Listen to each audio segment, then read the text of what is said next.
Hello friends, कैसे हो। तो आज का हमारा नया टॉपिक नई यूनिट +1 क्लास की केमिस्ट्री की 4th यूनिट स्टार्ट करने जा रहे हैं। केमिकल बॉन्डिंग, नाम से ही कुछ आइडिया भी लग गया होगा आपको। केमिकल बॉन्डिंग क्या होती है? केमिकल बॉन्डिंग सबसे पहले हम यही पता करेंगे।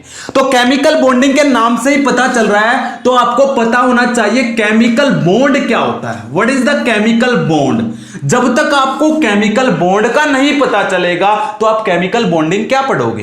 तो इसलिए केमिकल बॉन्ड पता होना चाहिए क्या होता है। हम बार बार कहते हैं दो एटम के बीच में बॉन्ड बना होता है, दो एटम के बीच में बॉन्ड बनता है और वो मॉलिक्यूल में कन्वर्ट हो जाते हैं। जैसे कि मैंने आपको कई बार कहा होगा, ए कोई एटम है, उसने के पास एक इलेक्ट्रॉन है, उस इलेक्ट्रॉन को हमने क्रॉस से दिखाया। बी कोई दूसरा एटम है, उसके पास भी एक इलेक्ट्रॉन है। इन दोनों ने अपना अपना इलेक्ट्रॉन यूज किया और क्या बन गया? बॉन्ड बन गया। इसे बोलते हैं केमिकल बॉन्ड। लेकिन डेफिनेशन क्या है इसकी? एग्जैक्ट डेफिनेशन जब देखोगे तो क्या होता है?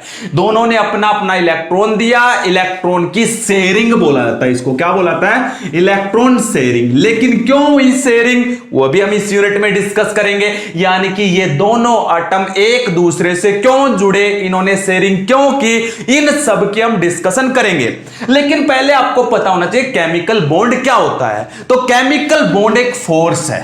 क्या है भाई? केमिकल बॉन्ड एक फोर्स है जो दो एटम को एक दूसरे से जोड़ता है। जिस फोर्स के द्वारा दो एटम एक दूसरे को अट्रैक्ट करते हैं, that force is known as chemical bond. उस फोर्स को हम क्या नाम देते हैं? केमिकल बॉन्ड नाम दिया जाता है। तो it is the force by which two atom are attracted with each other called chemical bond. जिस बॉन्ड के द्वारा दो एटम एक दूसरे की तरफ अट्रैक्टेड है, उसको हम क्या नाम देते हैं? केमिकल बॉन्ड नाम दिया जाता है। जो बनता कैसे है? Using the electron. कैसे बनता है ये? इलेक्ट्रॉन का यूज करके बनता है। लेकिन यह भी तो पता होना चाहिए, इलेक्ट्रॉन का यूज करने से बनता है, ठीक है, केमिकल बॉन्ड। लेकिन डेफिनेशन क्या है?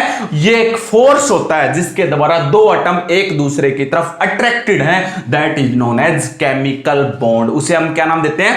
Chemical bond. अब क्वेश्चन बनता है, केमिकल बॉन्ड से दो एटम एक दूसरे को अट्रैक्ट करते हैं, दो एटम एक दूसरे के साथ कंबाइन होते हैं by the chemical bond. Two और more than two atoms combine with each other, एक दूसरे के साथ जुड़ जाते हैं। तो आपके पास पहला क्वेश्चन यही बन गया, why do atom combine, why atom form chemical bond. Question दोनों सेम है, एटम्स केमिकल बॉन्ड क्यों बनाते हैं ये क्वेश्चन पूछ ले, या व्हाई एटम कंबाइंस। तो क्या है? Why atom combines. आपसे ये क्वेश्चन पूछ लिया जाए तब भी आंसर वही लिखना आपको, या ये पूछ लिया जाए why atoms form chemical bond, मतलब एटम्स केमिकल बॉन्ड क्यों बनाते हैं, एटम्स केमिकल बॉन्ड बना के एक दूसरे से क्यों जुड़ते हैं, क्यों कंबाइन होते हैं। क्वेश्चन आपके पास ये आ गया। तो इसका जब हम आंसर देखते हैं, एटम्स कंबाइन क्यों होते हैं, इस यूनिट में यही तो हम सब कुछ पढ़ेंगे। तो एटम्स कंबाइन क्यों होते हैं? तो एक साइंटिस्ट आए, उन्होंने एक रूल दिया। उस रूल को हम नाम देते हैं भाई ऑक्टेट रूल। कौन सा रूल बोला जाता है? ऑक्टेट रूल एक नाम दिया गया। बहुत सारे साइंटिस्ट आए, एक साइंटिस्ट थे जिन्होंने एक रूल दिया, ऑक्टेट रूल। यह रूल क्या कहता है? यह रूल टेबल के सभी एलिमेंट पे वैलिड है, दो एलिमेंट को छोड़कर। इसने कहा यह रूल हाइड्रोजन और हीलियम पे वैलिड नहीं है। This rule is not followed by the hydrogen and helium. Hydrogen और हीलियम को छोड़कर इसने कहा यह रूल क्या कहता है, जिस भी एटम के वैलेंस सेल में, जिस भी एटम के वैलेंस सेल में, वैलेंस सेल किसे बोला जाता है? आपको मैंने लास्ट वीडियो में भी बताया था, एक बार फिर से बता देता हूं। लास्ट सेल को हम बोलते हैं वैलेंस सेल। लास्ट सेल को क्या बोला जाता है? किसी भी एटम की लास्ट सेल को हम बोलते हैं वैलेंस सेल बोलते हैं। वैलेंस सेल में जब 8 इलेक्ट्रॉन हो जाते हैं, जब किसी के भी वैलेंस सेल में 8 इलेक्ट्रॉन हो जाते हैं, तो उसे का मतलब उसका ऑक्टेट कंप्लीट हो गया। इसका मतलब मतलब क्या हो गया, ऑक्ट मींस होता 8, इसका मतलब उसका ऑक्टेट कंप्लीट हो गया। और जब उसका ऑक्टेट कंप्लीट हो जाता है तो वो एटम स्टेबल बन जाता है। कैसा बन जाता है, दैट एटम बिकम स्टेबल, वो एटम कैसा बन जाएगा, स्टेबल बन जाएगा। जब क्या कह रहा है, दोबारा से सुनिएगा, इस रूल ने कहा जब किसी भी एटम के वैलेंस सेल में 8 इलेक्ट्रॉन हो जाते हैं, इसका मतलब उसका ऑक्टेट कंप्लीट हो जाता है। और जब उसका ऑक्टेट कंप्लीट हो जाता है तो वो स्टेबल हो जाता है। स्टेबल का मतलब बहुत ज्यादा खुश हो जाता है, अगर हम जनरल लैंग्वेज में बोलें तो वो स्टेबल हो जाता है। ये रूल कहता ऑक्टेट रूल। और जब किसी के, ध्यान से सुनना मेरी बात, जब किसी के वैलेंस सेल में 8 इलेक्ट्रॉन नहीं होते हैं तो वो अपने 8 इलेक्ट्रॉन कंप्लीट करने के लिए कंबाइन होता है। क्या होता है, दूसरों के साथ जुड़ता है। तो क्वेश्चन का आंसर समझ आया नहीं आया, वाई एटम्स कंबाइन, तो इसका आंसर क्या आएगा, atoms combine to complete their octet. क्या कंप्लीट करने के लिए, अपने ऑक्टेट को कंप्लीट करने के लिए एटम्स कंबाइन होते हैं। क्योंकि जब एटम कंबाइन हो जाएंगे तो उनके वैलेंस में 8 इलेक्ट्रॉन हो जाएंगे, उनका ऑक्टेट कंप्लीट हो जाएगा। जब उनका ऑक्टेट कंप्लीट हो जाएगा तो वो स्टेबल हो जाएंगे। और इस अर्थ का रूल है, इस धरती का रूल है, कोई भी जब स्टेबल बन जाता है तो वो बहुत ज्यादा खुश रहता है, प्रत्येक चीज स्टेबिलिटी गेन करना चाहती है। इसलिए जब उनका ऑक्टेट कंप्लीट हो जाएगा तो वो स्टेबल हो जाएंगे। एग्जांपल मैं आपके पास रख रहा हूं, देखिएगा। जैसे कि आपने नियोन सबने सुना है, नियोन के पास कितने इलेक्ट्रॉन होते हैं, 10। मैं फिल करके देखता हूं, 1s2, उसके जस्ट बाद क्या होता है, 2s2, फिर क्या होता है, 2p6। देखो 10 इलेक्ट्रॉन हो गए या नहीं हो गए। अब इसके वैलेंस में इलेक्ट्रॉन देखो, वैलेंस का मतलब सबसे लास्ट सेल।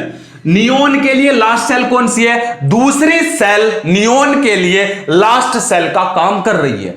अब इसके लास्ट सेल में इलेक्ट्रॉन देखो कितने हैं, 6 इलेक्ट्रॉन, ये रहे 2 ये रहे, कितने इलेक्ट्रॉन है, 8। इट मींस इसका ऑक्टेट ऑलरेडी कंप्लीटेड है, नियोन का ऑक्टेट ऑलरेडी कंप्लीटेड है। इसलिए ये किसी के साथ कंबाइन नहीं होता है, किसी के साथ रिएक्शन नहीं करता है। इसलिए नियोन को हम कौन सी कैटेगरी में रखते हैं, नोबल गैस की कैटेगरी में रखा जाता है। तो आपसे क्वेश्चन पूछ लिया जाए, नियोन नोबल गैस क्यों रखा गया। नोबल का मतलब होता है जो किसी से रिएक्शन ना करे। अब ये रिएक्शन किसी के साथ करता नहीं है, क्यों नहीं करता है, क्योंकि इसका ऑक्टेट ऑलरेडी कंप्लीटेड है। और जिसका ऑक्टेट कंप्लीट हो वो कैसा होता है, स्टेबल होता है। तो स्टेबिलिटी गेन करने के लिए एटम्स कंबाइन होते हैं ताकि उनके ऑक्टेट में 8 इलेक्ट्रॉन हो जाएं। बोलो समझ आया है नहीं आया, ऑक्टेट रूल हो जाएगा। फिर भी आपको डाउट है तो कमेंट सेक्शन आपके लिए बना है, आप रखिएगा, बताइएगा मुझे आपको समझ आ रहा है या नहीं आ रहा है। तो ऑक्टेट कंप्लीट। अब दिखाता हूं दूसरे एग्जांपल भी दिखाऊंगा भी, एटम कंबाइन होके ऑक्टेट कैसे कंप्लीट करते हैं। उसका आंसर आ जाएगा, एटम्स कंबाइन क्यों होते हैं, टू कंप्लीट देयर ऑक्टेट। तो आप देखते जाइएगा, मेरे पास है एक एग्जांपल और रख लेते हैं। मान लेते हैं मैंने रख लिया कार्बन का एग्जांपल। अब मैं कह देता हूं कार्बन जुड़ गया आपका किसके साथ, कार्बन जुड़ रहा क्लोरीन के साथ। किसके साथ जुड़ रहा है, क्लोरीन के साथ। क्लोरीन के साथ जुड़कर आपको भी पता है कार्बन क्या बनाता है, CCl4। लास्ट वीडियो में देखा था। तो CCl4 इसने क्यों बनाया, क्यों कंबाइन हुआ, ध्यान से देखना। अब आपको पता है इसके साथ 4 क्लोरीन जुड़े हुए हैं, तो मैंने ये चारों क्लोरीन अलग अलग लिख लिए।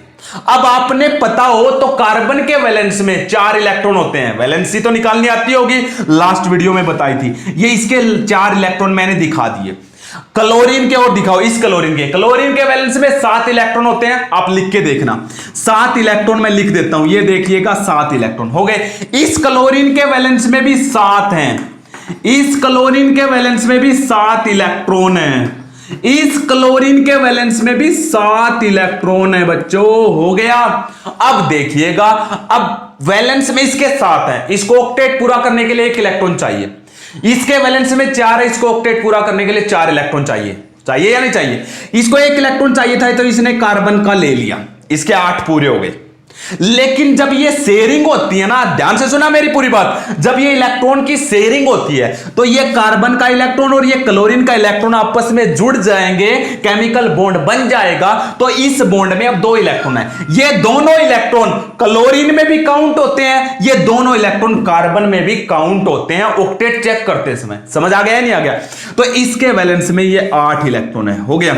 इसका और पूरा कर देते हैं, ये इस कार्बन के इस इलेक्ट्रॉन से जुड़ गया, इसके वैलेंस में भी 8 इलेक्ट्रॉन बन गए। ये इससे जुड़ गया तो इसके वैलेंस में भी 8 इलेक्ट्रॉन, ये इससे जुड़ गया तो इसके वैलेंस में भी, ये देखिएगा मैं दिखा देता हूं, इसके वैलेंस में भी ये 8 इलेक्ट्रॉन हो गए। सभी क्लोरीन का 8-8 इलेक्ट्रॉन हो गए या नहीं हो गए। अब कार्बन के देखिएगा, ये देखिएगा, कार्बन का भी मैं बना देता हूं, ये देखिएगा, ये देखिएगा, ये देखिएगा, ये देखिएगा। कार्बन के काउंट करो इस सर्कल में, 2 ये रहे 4, 2 ये रहे 6 और 2 ये रहे 8, हो गए या नहीं हो गए। इसलिए एटम कंबाइन होते हैं। तो इस तरीके से आपके एटम्स क्या होते हैं भाई, कंबाइन हो जाते हैं। तो कंबाइन होके क्या कंप्लीट कर लेते हैं, अपना ऑक्टेट कंप्लीट कर लेते हैं। ऑक्टेट कंप्लीट करने के लिए कंबाइन होते हैं। पता चल गया व्हाई डू एटम्स कंबाइन। अब हाउ कंबाइन, कैसे जुड़ते हैं, मतलब ये कौन से बॉन्ड से जुड़ते हैं, कैसे जुड़ते हैं, हाउ एटम कंबाइन कैसे जुड़ते हैं, इसका रीजन और देखिएगा। हाउ एटम कंबाइन, आपसे ये क्वेश्चन आ जाए तो आप क्या लिखोगे, हाउ एटम कंबाइंस। जब हाउ एटम का क्वेश्चन आए, हाउ मतलब कैसे जुड़ते हैं, इस बात का हम जिक्र अगर करेंगे, हाउ मतलब कैसे जुड़ेंगे, तो उसके हम रीजन बताएंगे। 3 तरीकों से जुड़ते हैं भाई, यानी कि कहने का मतलब जुड़ते तो केमिकल बॉन्ड से हैं, लेकिन केमिकल बॉन्ड इसका मतलब 3 टाइप के होते हैं। कितने टाइप के केमिकल बॉन्ड होते हैं भाई, these are of 3 types chemical bond. सबसे पहला बॉन्ड होता है कोवलेंट बॉन्ड, यानी कि एटम कौन से बॉन्ड से जुड़ते हैं, सबसे पहला आपके पास है कोवलेंट बॉन्ड।